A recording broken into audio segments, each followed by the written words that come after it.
Ganito sinalubong si ACT Teachers Representative Franz Castro pagbaba nito ng sasakyan sa Quezon City Prosecutor's Office. Napuno ng kantsaw at sigaw si Castro mula sa mga anti-CPP, NPA, NDF, mga suporter ng dating Pangulong Rodrigo Duterte. Kaya mga makakaliwang miyembro ng ACT Teachers pahiya sa mga supporter ni FPRRD.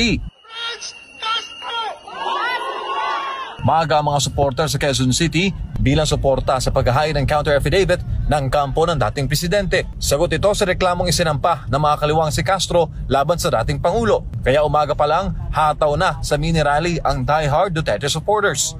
Ang iba sa kanila mula pa ng Visayas at Mindanao. Bitbit ng grupo ang mga placard na may katagang Protect Sara, lalo na't matindi ngayon ang pamumulitika kay Vice President Sara Duterte.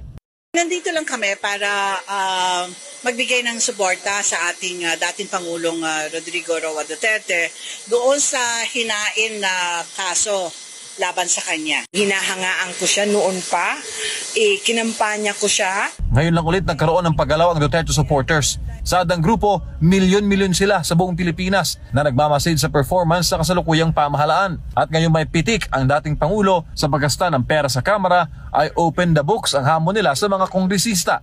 So bilang isang public servant, karapatan namin na malaman kung saan napupunta ang pera ng kaban ng bayan. Siguro, sinasound off lang nila yung panawagan ni Pangulong Duterte na magkaroon ng transparency sa gobyerno.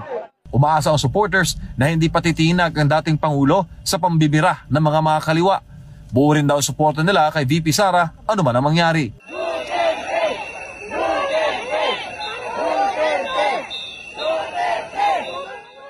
Pangako naman ng grupo na hindi sila hihinto sa pagbibigay suporta kay dating Pangulong Duterte. At kung kinakailangan, magsasagawa ulit sila ng mga kilos protesta tulad ganito sa mga susunod na araw.